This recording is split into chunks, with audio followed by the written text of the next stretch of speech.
Bom dia, meus queridos. No reino de Deus não existe plano B ou plano C.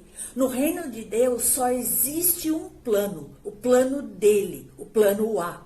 Todos os nossos sonhos, nossos projetos, métodos e todos os serviços da igreja, além da pregação e serviço do corpo da igreja, apesar de todas as diversidades de dons, tudo, mas tudo mesmo deve convergir para o plano A, o plano perfeito de Deus.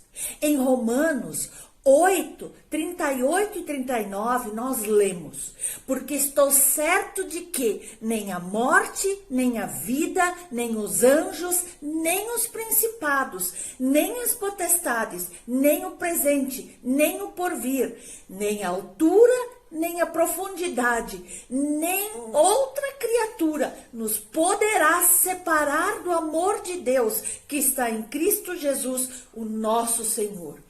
Tudo que existe na vida ou na morte, que parece capaz de nos afastar dos planos de Deus, não terá efeito. Nada poderá nos afastar do plano dele. A Bíblia narra a história de um jovem sonhador conhecido como José. A história todos já sabem. O que não se ensina é que aqueles sonhos não eram particulares de um jovem árido por promoção ou liderança na igreja. Na verdade, nem mesmo José ainda sabia o significado daqueles projetos do Rei Eterno para a sua vida, da sua família, da terra dos seus pais, da sua geração e também das nações vizinhas.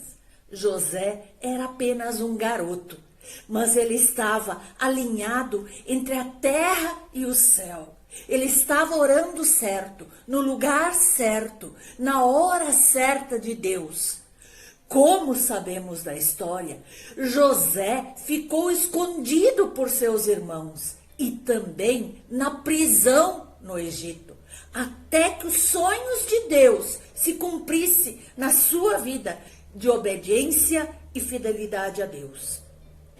É como Jó orou um dia: bem sei que tudo tu podes e nenhum dos teus propósitos deve ser impedido. Os planos de Deus para José e sua família eram de torná-los prósperos. Caso José não se tornasse governador do Egito, toda a sua família morreria de fome. Talvez você esteja passando por momentos de lutas e assolações em sua vida, neste momento. Talvez você tenha perdido algo que era muito importante, ou ao seu redor parece tudo contrário àquilo que você imaginava que seria o certo acontecer. Ou você acha que será o fim, que não tem mais jeito para o seu problema. Talvez você, como José, se sinta rejeitado pelos seus, abandonado por seus irmãos numa terra estranha, passando por humilhações, perseguições e calúnias. Se essa é a situação, tenho algo a lhe dizer. Todas as coisas contribuem para o bem daqueles que amam ao Senhor, daqueles que são chamados segundo o seu propósito. No reino de Deus não existe coincidência. Oh, aleluia! Todas as coisas estão fadadas a acontecer ao comando do Senhor. Ele é onipotente, onipresente. Ele é quem sabe de todas as coisas. Aconteça o que acontecer, venha o que vier, Ele está com você. Ele tem nas mãos o controle da situação. Você lembra de Davi? Ele não sonhava em ser rei de Israel, mas ele estava antenado aqui na terra com o céu, com o Rei Todo-Poderoso. Por causa de sua dedicação íntima a Deus, Deus não somente o fez reinar em Israel, como também fez uma aliança eterna com ele. Davi também teve sua cota de fraquezas, pecados, falhas e disputas familiares. Por mais emocionante que certos aspectos da vida de Davi sejam para nós, Deus foi atraído por um outro motivo para esse homem. Deus escolheu um homem segundo o coração de Deus, segundo o seu coração. Depois do fracasso de Saul no reinado de Israel, ele escolheu Davi, porque ele o considerou segundo o seu coração. Por esse motivo, Deus escolheu Davi para suceder Saul em seu reino. Embora Davi tenha tido muitos erros graves, no final ele sempre se arrependia de seus pecados, das suas falhas e pedia perdão a Deus. Pedia muito, clamava pelo perdão de Deus. Embora ele fosse rei de Israel, ele levava mais a sério a sua vida com Deus do que a si mesmo. Os nossos projetos podem não ser diferentes dos planos e projetos de Deus, de modo algum. A marca de Cristo na vida de uma pessoa é o desejo de servir como Cristo serviu, de orar e de obedecer como Cristo obedeceu. E a igreja?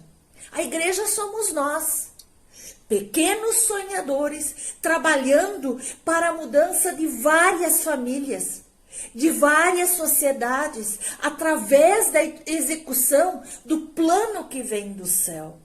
Existem várias formas de trabalho, mas é o plano de Deus que deve estar movendo tudo em primeiro lugar nas nossas vidas, na nossa igreja. De acordo com o que o Mestre Jesus nos ensinou em Mateus 6,33. Buscar em primeiro lugar o reino de Deus. O plano de Deus é o que importa. Dessa forma, as Escrituras ensinam que as demais coisas dessa terra são secundárias. O reino de Deus é cristocêntrico. Nada precisa ser acrescentado e nada será retirado do plano de Deus, porque ele é perfeito, está consumado. Deus é ilimitado em suas promessas, em suas ações. Quando tudo está alinhado com o céu, nada, mas nada mesmo poderá impedir que Deus estabeleça o seu plano perfeito de amor nas nossas vidas. Romanos 8, 14 a 39. Eu vou destacar alguns versículos, mas você aí na sua casa lê todo esse texto e medite sobre ele para entender perfeitamente. Porque todos os que são guiados pelo Espírito de Deus, esses são filhos de Deus. Porque não recebestes o espírito de escravidão para outra vez estardes em temor, mas recebestes o espírito de adoção de filhos, pelo qual clamamos, Abba, Pai.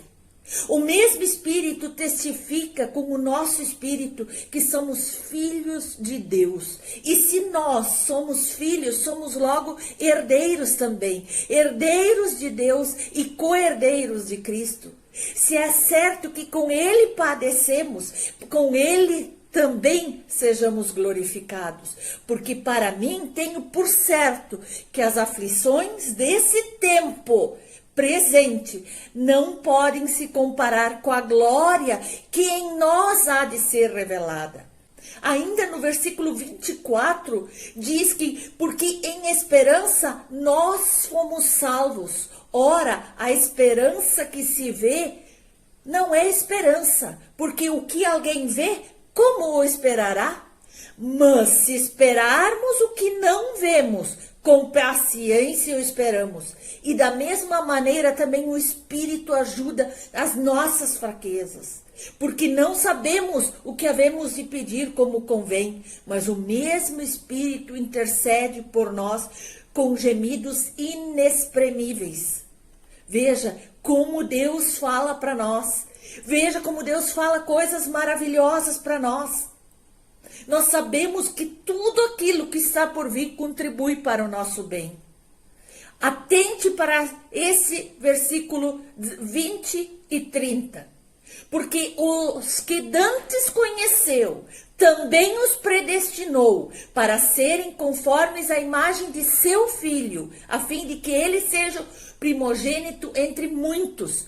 E aos que predestinou, a esses também chamou.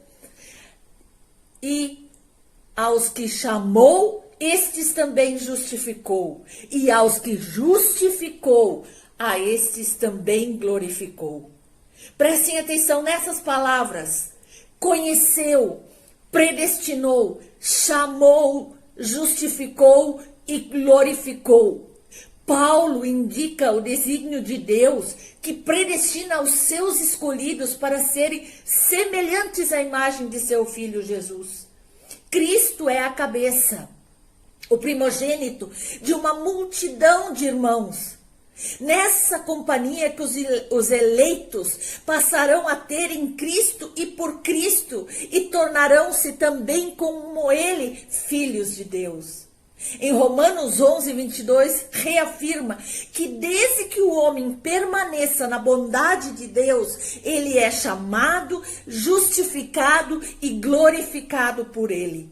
Que grande perda de tempo a do ser humano escolher as coisas da carne e desprezar as coisas do Espírito. A palavra nos mostra, nos diz que Jesus é o plano perfeito de Deus, porque tudo que Ele realizou na terra já estava arquitetado desde a fundação do mundo. Foi por meio da ação de Jesus que a humanidade, eu e você, fomos reconciliados com Deus e alcançamos a salvação. A promessa de um lar que nos espera, onde aprenderemos mais e mais sobre este amor imensurável de Deus, que morreu em nosso lugar. Mas o dom gratuito de Deus é a vida eterna por Cristo Jesus, o nosso Senhor. Esse é o plano perfeito que Deus elaborou desde o princípio para minha e para tua vida. De que modo nós vamos dizer não a um plano perfeito, a um plano amoroso, a um plano de um Deus que nos projetou, que nos encheu de promessas? Não, hoje nós vamos pensar, analisar e nós vamos dizer sim ao plano de Deus. Deus te abençoe. E antes de sair, deixe seu like, compartilhe e se inscreva no canal, para que mais pessoas possam ser